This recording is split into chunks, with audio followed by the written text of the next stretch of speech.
Temos folhetos do Auxílio Cidadão em árabe e outras línguas distribuídos mundialmente. Isso também atrai pessoas que veem o sistema social como modelo de vida e, por não serem muito espertas, nem pensam em assumir responsabilidade própria. Para mim, modelo humanista, no máximo 3 meses de apoio, depois cada um deve assumir sua responsabilidade. E não a vida toda, de alguma forma. Isso também gera essa tensão entre alemães e não alemães. De certa forma, viver do Estado, pois trabalhei duro neste país por 40 anos. Sim, basta olhar os números do Auxílio Cidadão. O Auxílio Cidadão custa 60 bilhões de euros por ano. Quando você olha os números, você vê que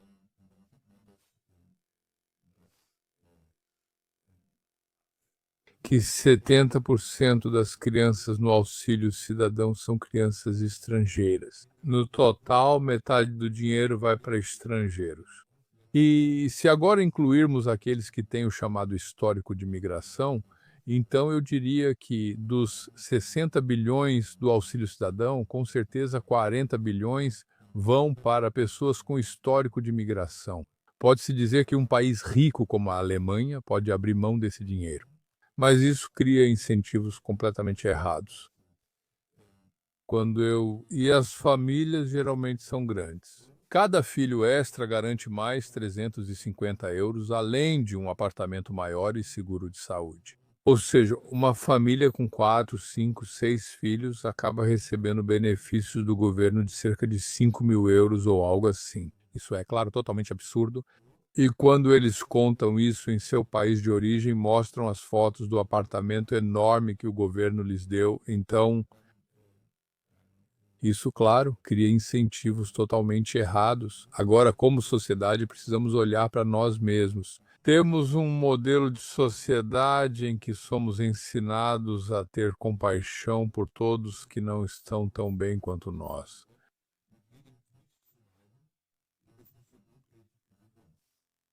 A sociedade americana é muito mais dura nesse aspecto, sim, lá você tem que se virar sozinho.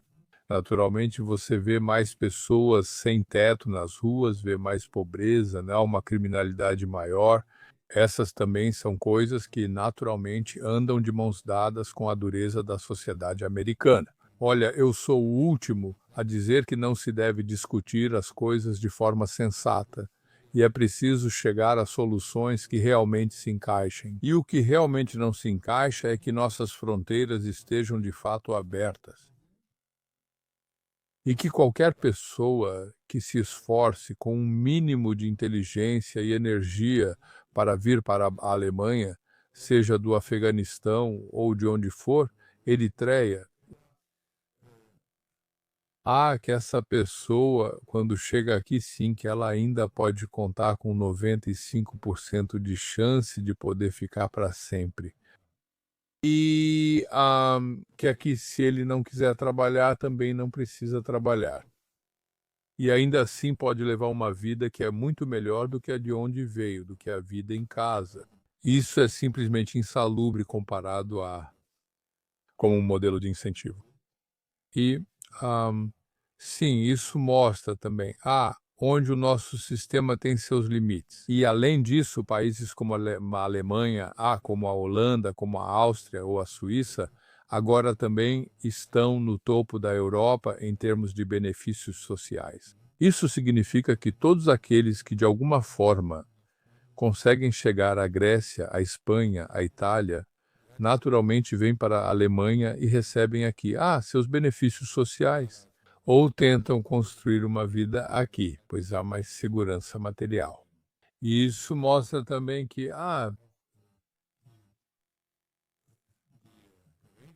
as regras de entrada na OTAN, na Europa, no chamado espaço Schengen, do jeito que são hoje, simplesmente não funcionam.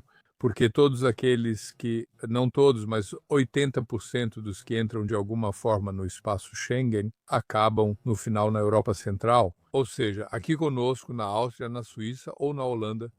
Antigamente também Suécia e Dinamarca, mas agora eles estão melhores em se proteger. Acredite, muitos estrangeiros na Alemanha e fora olham para o país e se perguntam o que estão fazendo aí? Vocês não entendem como deixam tantas pessoas entrarem no país? Quando ouviu a frase de Friedrich Merz sobre a mudança urbana, Sr. Sarrazin, ela estava inicialmente correta em conteúdo. Em vez de buscar soluções, volta à discussão acadêmica sobre o que pode ser dito. Sou de Berlim. Quando você anda pelo Kochi ou por certos outros bairros, até eu, como homem, fico com medo. Quando a União Democrata Cristã vai ter coragem de conversar com a AfD? Essa é uma pergunta que diz respeito ao futuro, e por isso é difícil. Acho que nem os envolvidos sabem disso. Friedrich Merz e liderança da União Democrata Cristã mantém de maneira desesperada na barreira de proteção, né, porque não conseguem pensar em nada melhor. Sim, o Estado-Maior alemão sabia, 6 semanas após o início da Primeira Guerra Mundial, depois que a ofensiva na França fracassou e a tomada de Paris falhou, o Estado-Maior sabia que essa guerra, que estava se transformando em uma guerra mundial, não poderia ser vencida. Mesmo assim, a guerra continuou por mais 4 anos, até a amarga derrota. Na Segunda Guerra Mundial, os militares sabiam, e provavelmente até mesmo Hitler sabia, no final, depois que o ataque contra a União Soviética ficou estagnado após poucas semanas, que apesar de todos os ganhos territoriais e do enorme número de prisioneiros, eles acabariam perdendo essa guerra. Mesmo assim, continuou por anos. E esse é justamente o problema, muitas vezes, na vida. As pessoas estão em um caminho que já lhes custou muito. E agora elas veem que não dá mais para continuar. Muitos também conhecem isso de relacionamentos fracassados. De alguma forma, eles sabem. Nós não combinamos, não dá mais para continuar. Até que se tenha coragem e determinação para tomar as decisões que também vão trazer custos para várias coisas.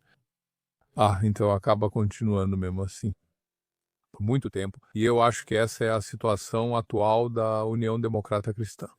Eu também viajo muito pelos estados do leste da Alemanha.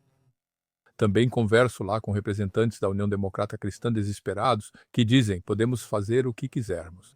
Com a situação atual, a AfD poderia lançar qualquer um como candidato e ainda teria mais votos que eu. Essa é parcialmente a situação atualmente. E, eu acho que a União Democrata Cristã talvez já tenha passado do ponto em que ainda poderia ter mudado alguma coisa. Porque agora o grande risco é que, se ela acabar trabalhando com a AfD, terá que fazer isso a partir de uma posição de fraqueza, como parceiro júnior. Mesmo no nível federal, a AfD ele vem subindo nas pesquisas há muito tempo. Digamos assim, para começar. Bem, não devemos supervalorizar as pesquisas agora, mas ela aparece cada vez mais frequentemente. Ela também está à frente da União Democrata Cristã, União Social Cristã e, sim, se eu continuar mantendo o cordão sanitário, eu até economizo a necessidade de tomar decisões controversas no futuro próximo. Mas, ao mesmo tempo, estou obviamente preso estrategicamente porque estou atado a parceiros com os quais, sendo honesto, eu não tenho nenhum projeto comum razoável. Qual é o projeto comum do Partido Social Democrata e da União Democrata Cristã, União Social Cristã, além de impedir a AfD? O Partido Social Democrata quer congelar o nível das aposentadorias, o que vai gerar dezenas de bilhões, centenas de bilhões em custos adicionais. Eles aceitam isso. Como compensação, eles querem taxar mais fortemente os chamados ricos e pessoas com patrimônio. O Partido Social Democrata resiste à introdução do serviço militar obrigatório. O Partido Social Democrata, no final das contas, também está freando um endurecimento real da legislação de migração e imigração. Então, o que os parceiros realmente têm em comum? Eles, na verdade, não têm nada em comum, exceto o desejo de manter o AfD longe do poder, mas isso, como projeto para os cidadãos, não é suficiente a longo prazo. Eu ainda me lembro de como Friedrich Merz, logo após sua eleição como chanceler federal, ele foi questionado sobre os maus resultados das pesquisas em um talk show. Ele disse calmamente: espere para ver. Em 6 meses, os resultados das pesquisas melhorarão quando perceberem como nossa política funciona. Sim, agora deveriam mostrar esse trecho para ele novamente. Ah, tudo bem, sim. Ah, eu acho ele um personagem simpático. Só que, infelizmente, eu acho cada vez mais que ele é uma pessoa que, no lugar onde o povo o colocou agora, está sobrecarregado. Esse é o problema. Cada vez mais alemães percebem isso. Concordo totalmente. Esse é um dos piores chanceleres de todos os tempos. Eu realmente não tenho nenhuma consideração pelo Friedrich Merz. E agora, pela primeira vez em décadas, temos uma oposição que realmente faz jus ao nome, mesmo que por pouco tempo. Atualmente, ela se aproxima dos 30%. E na próxima eleição federal, pode se tornar um partido popular com 40% ou mais. Você acredita? Isso é algo que frequentemente é dito sobre o AfD. Que então, aqui na Alemanha, alguém bem autoritário, tipo Donald Trump nos Estados Unidos, vai acabar governando aqui na Alemanha? Se a AfD um dia, seja sozinha ou com a União Democrata Cristã como parceira júnior, vier a governar aqui, Aqui o poder é fortemente limitado pela nossa Constituição.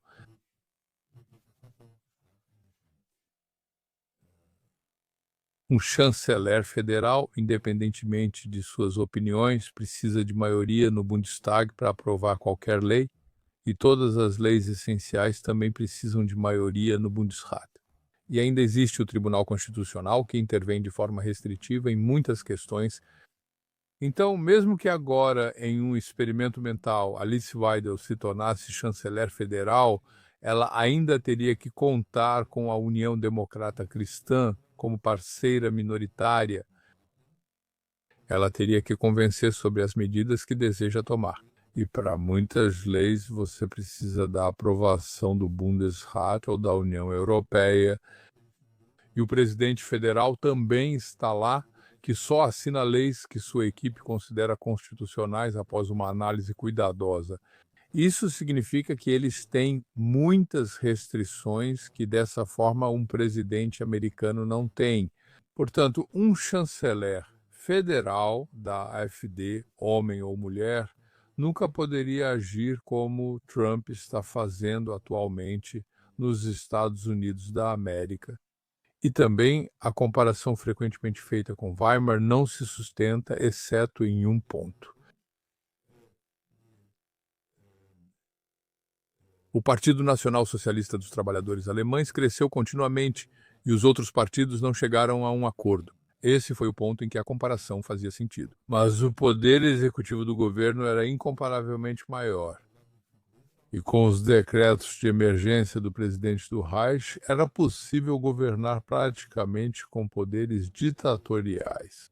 O que realmente ocorreu desde março de 1933, depois com a Lei de Plenos Poderes. E para isso, no nosso sistema, falta completamente a base legal para começar. Então, pode-se discutir muito tempo se há tendências de extrema-direita na AfD. Eu realmente acho que existem, inclusive entre alguns dirigentes. Mas mesmo assim, mesmo que alguém aqui tivesse intenções realmente más em um sistema como o nosso, seria tão impedido que eu realmente não vejo nenhum risco em tentar uma participação da AfD no governo, ainda mais considerando que é preciso ver um partido que certamente está na oposição também pode fazer promessas que logicamente não são compatíveis entre si. Claro que a AfD verbalmente não prejudica os aposentados, mas se realmente estivesse no governo, teria que lidar com o fato de que o sistema de aposentadorias, do jeito que está, não é sustentável financeiramente. Ela teria que lidar com o fato de que, em muitas áreas, objetivamente, há escassez de mão de obra. Ela também teria que lidar com a política externa e ela estaria muito mais inserida na realidade. Sim, nós vemos isso muito bem.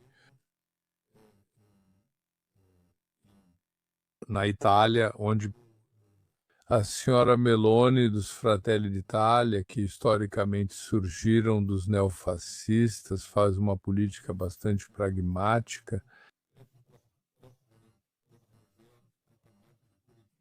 Mas a proximidade histórica do partido dela com o fascismo clássico de Mussolini é muito maior do que a proximidade da AfD com o nacionalsocialismo jamais foi. Certo, no fim fica claro que também se pode, do ponto de vista conservador de direita, adotar uma política muito responsável e sensata. Mas, independentemente de como se avalia a AfD, dizer que, por princípio, não vou trabalhar com eles se torna cada vez mais questionável, quando em muitos parlamentos municipais há 20, 30, 40% de membros do conselho da AfD, e a gente vê o que aconteceu lá, do que aconteceu em Ludwigshafen. Em Ludwigshafen, eles, por conta de uma avaliação questionável, no fim o candidato a prefeito, também servidor público estadual, não teve autorização para concorrer. O resultado foi que a participação eleitoral ficou em torno de 19% e uma grande parte das cédulas foi anulada. Ou seja, no final das contas, a eleição para prefeito em Ludwigshafen, onde agora, se não me engano, um prefeito da União Democrata Cristã governa, não aconteceu de forma democraticamente legítima. E é claro que os cidadãos vão se lembrar disso. Esses métodos certamente não funcionarão contra a AfD. Mas se você olhar agora para toda essa arquitetura de segurança digital que está sendo construída por 180 países, a AfD é uma peça bem pequena nessa engrenagem. Se a gente der um pouco de zoom para fora, não atribuo más intenções à AfD, mas ela terá ferramentas que governos anteriores não tinham. Palavras-chave como Palantir, biometria, vigilância digital, finanças, pontuação social, etc. Como ex-senador de finanças, o senhor pensa: agora meu governo pode agir com firmeza. O senhor acha que tudo será inofensivo ou vê isso com preocupação? Sim, as leis alemãs e europeias de proteção de dados continuam valendo mesmo se a AfD governar. Elas não serão revogadas. Mas, independentemente disso, surge naturalmente a questão de como lidamos com a proteção de dados. Temos proteção de dados aqui. Vai, em parte, numa direção que é absolutamente prejudicial. Eu fui senador de finanças em Berlim, e como senador de finanças também fui presidente do Conselho Fiscal da Berliner Verkehrsbetriebe, e a Berliner Verkehrsbetriebe, para ter uma visão geral de suas estações, instalou câmeras, inclusive em curvas, já há muitos anos por razões operacionais, para saber o que está acontecendo, se alguém está muito perto de algum lugar, se o trem realmente está pronto para partir, seja o que for. E então, nos últimos anos, ficou claro que essa tecnologia de segurança foi de valor inestimável para ajudar a investigar certos atos criminosos.